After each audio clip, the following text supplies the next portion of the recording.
myself. I want to thank all the staff, everybody, for even getting me on that card, because that was big exposure for me. I shocked the world once again with another first round knockout with a guy that's never been knocked out. And I feel like the October 17th fight really took off for me. I caught a lot of people's attention, in the music industry, a lot of celebrities, and news media as well. I just got on Despierta America. It's one of the biggest Spanish national television shows in the morning. They just aired the news today. So it's just been amazing, man, since October 17th. I wanted to be on this card December 12th. I wanted to end the year with a bang. Thank you very much, Edgar. Now we are going to get to our first question, and that comes from Jake Donovan, Boxing Scene. Jake, please go ahead when ready, sir. Great. Thank you very much, Evan. Edgar, before I ask my official questions, a lot of my boys want to know, where the hell are you going that you're paying $150 for a haircut? Nah, I should have said how much you guys pay for haircuts at home, because that's like a home haircut for me. I wouldn't pay $150 for a haircut at the barbershop. I'll probably pay the most $50. Okay. But I got people mixed up. People was like, what the hell? Like, he's paying $150 for a haircut. But it's a home haircut. The guy comes with his equipment, he takes care of me. I'm home with my slippers on, boxers, whatever, and he's cutting me. I got you. So my brother-in-law owns a fade shop in Long Island. He was ready to jump on a train and hook you up for half that price. But anyway, so onto this fight this weekend. I know a lot of people, they constantly make a big deal, like, when we're going to see Edgar Berlanga push past the first round. It's obviously not your fault that these fights, that you're not making it to that far. But even with these first round knockouts, what do you feel like you can show differently this weekend that we haven't yet seen? The same thing. Listen, man, the same thing as always, poise, use my jab, use my movement. I got great boxing ability that the world haven't seen yet. Only the people that's behind closed doors, that's behind the scenes with me, that's in the gym with me every day, they know what I have, and the world haven't seen that. They only seen the first round. So, I'm just looking to showcase my skill once again, man, and, shock the world. Hey, if I go into the second round, okay, I'm going to continue to do what I do best. And I'm going for the win, man. I'm aiming to look spectacular Saturday night. Like I said, shock the world. Yeah, very cool. And then I wanted to ask, I know you're not looking past this weekend, but Canelo Alvarez, he's ready to plant his flag in the 168-pound division. That means a lot of the guys are probably going to be waiting in line to get a shot at him. What do you believe you can do? Like, I'd say even within the next 12 months to become like that second winning guy in this division. And then Todd, I'm going to kind of just continue to do what I'm doing. Puerto Rico haven't seen nothing like it before. Trinidad even told me, there's been a lot of great fighters coming out of Puerto Rico, but there haven't been a guy that's 168, that's 6'2", Puerto Rican from New York, that could box, that could punch, that has all the attributes to become a star in the sport. I have different varieties of a fan base. I have the Black American people. I have my Puerto Rican people from Puerto Rico. I have the guys out here from New York. And it's just a big thing, man. I'm not looking just to target my island, because eventually I'm gonna gain the island. I'm looking to target the whole world, man. I want to go down the block and go to a bakery, and I walk into a bakery, and the people that work at the bakery knows who I am, and that's my goal. Very cool. So Todd, you thinking big picture all the time. How do you get Edgar to that position, especially since he's blowing through guys in 2 minutes or less every time out? I think the key to that is when we fight with this all the time, and it's you fight with the right matches at the right time and finding when he step up. I was on the phone with Edgar's manager Keith for a long time, and we were discussing it, and I've seen this. You get it with the greats. It was when Mayweather wanted to fight, his father wanted to fight Gennaro Hernandez, right? He still needed to take what's the guy's name? I think his name was Tony Pep was the name. I think it was the guy that took him 12 rounds or something like that.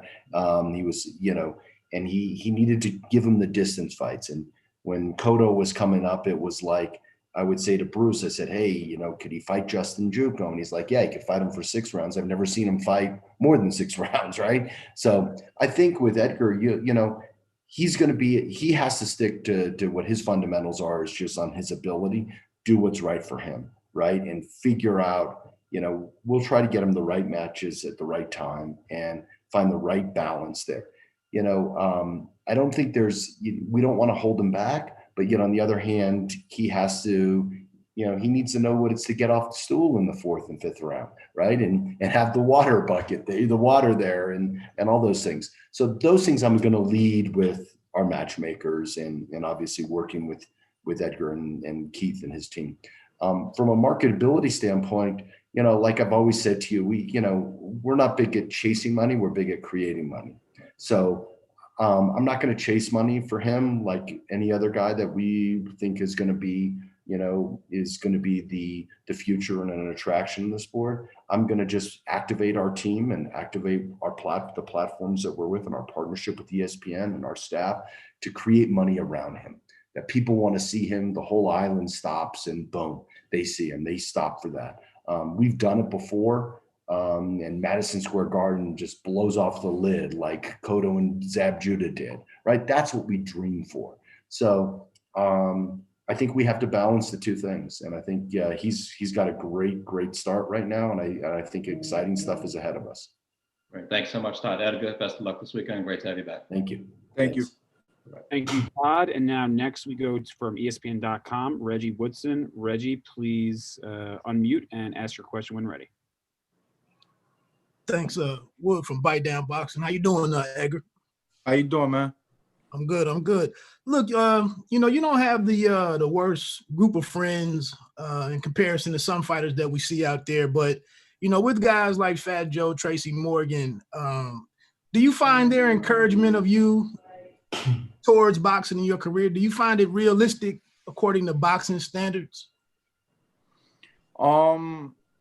Yeah, you know, like Joe, man, we always talking about boxing, man. Or Tracy, you know, we always, every time we get together, man, it's about the sport. It's about me being focused and staying focused because they've seen fighters, you know, like myself, you know, make it to a certain point, you know, and get caught up in the limelight and just get caught up in bullshit, and their career just drifts down.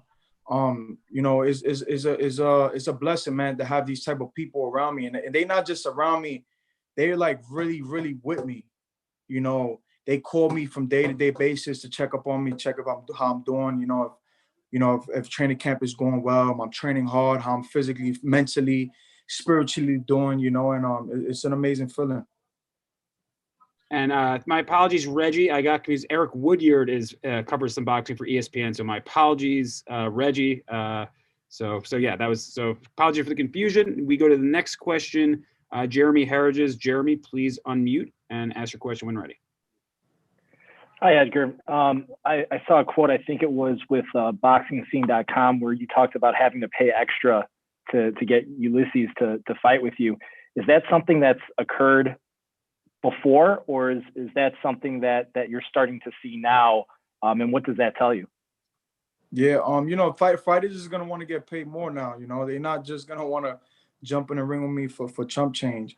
You know, it happens to the best, man. You know, just like now, like I said, you know, now I'm starting camp. Well, I ended camp now, and for this next camp, you know, we're gonna be looking into flying a couple fighters out, man, because, you know, and starting to have to pay people, because now fighters is not just gonna jump in there with me to take punishment.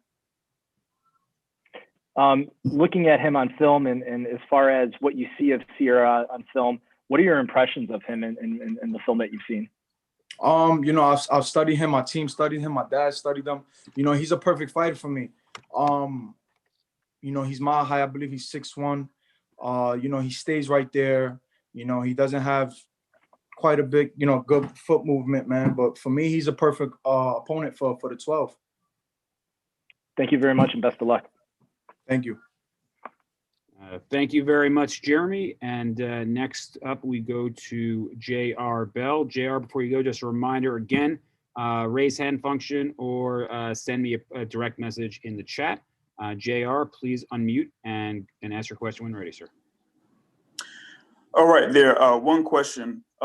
Given the amount of fights that you've had this year that have been first round knockouts, and you've been talking about, getting better and working with your coach, Andre Rozier, what do you think that you need to kind of like focus on for this particular fight going into 2021? Just to continue, man, just getting experience. And, if I'm not getting the rounds in the fight, we look forward, to getting more rounds in sparring. My main thing right now is to just stay in the gym, man, stay training, stay in shape, and get in the rounds, man, and sparring. I'm not doing multiple rounds in the fight, but in the gym behind closed doors, I'm going 12 rounds with 3 different sparring partners. We switching up the sparrings.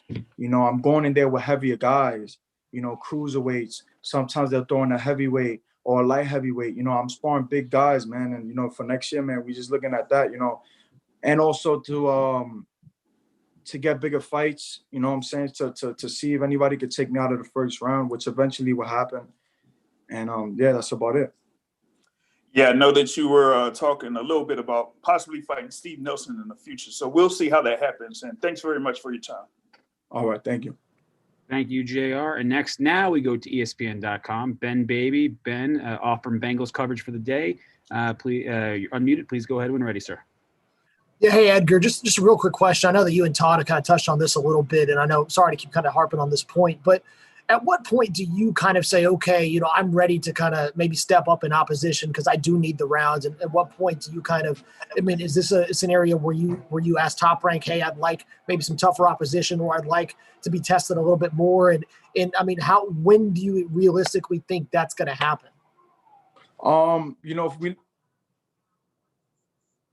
Sorry about that. We looking forward to next year, man, being a big year for us. Like I said, man, I'm 23 years old. I'm still young, and Rome wasn't built in a day, man. We doing it step by step, brick by brick, but next year we definitely looking forward to really stepping it up, possibly for the Puerto Rican Day weekend in New York. God willing, the MGM Grand is open. The MSG's open. We're looking for a bigger fight that day. Thank you. Thank you very much, Ben. And we're going to go next. Juan Navarez. Let me see if I can find that. Nope, cannot find that. Hold on 1 second, guys. 1 second, Edgar.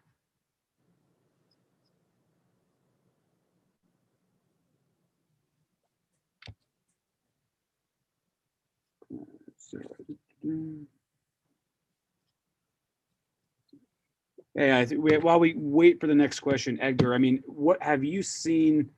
How much tape do you study? Like, is that something that you leave to Andre Rozier, or is tape study something that you are sort of intimately involved with when sort of prepping for an opponent? Oh yeah, just like, it's different times I watch tape. Sometimes I watch tape on different fighters, just to pick up on certain things so I can add to my arsenal. That's another thing I do. But also, like, for the opponent, man, I don't like to just dwell on the tape, so, I watch a couple tapes, maybe 2 fights, and then I leave the rest to Andre and my dad, and they study that guy, they make sure, and they find the right game plan for us to utilize that night. All right. And I think now we go to Ricardo Torres. Ricardo, I'm about to unmute you. Ricardo, please unmute and go ahead when ready. Yeah, thank you. Edgar, saludo. Hey, saludo. Hola. Hola, saludos para ti. Háblame sobre lo que significa poder cerrar este año, que ha sido un año importante para ti, con un combate, mantener impresionando, ¿no? Mantener creciendo, mantener dando buenas demostraciones, sin entrar en la cuestión de los rounds, que yo sé que no te encanta ya hablar mucho de ese tema, pero más que nada impresionar, demostrar crecimiento, demostrar madurez, demostrar progreso. ¿Cuán importante es eso para ti? No, it's important for me right now. We're looking forward to this Saturday. Para hacer más round, and to look to get in the rounds, but like I said, I'm not taking my foot off the gas. If it goes past the second, then hey, good for that guy. But if not, then we're gonna continue to do what I do best. And everybody, if you're asking a question in Spanish, please wait for Gardy Lopez to translate before allowing Edgar to speak. So just a heads up to all Spanish-speaking reporters, please let Gardy translate. Next up, we are going to go to Carlos Narvaez. Carlos, please go ahead. Okay. Hi, Edgar, and hi, Todd Duboff. Long time I don't see you.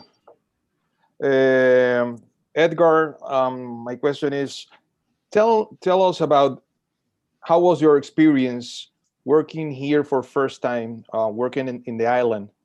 How was that experience for you?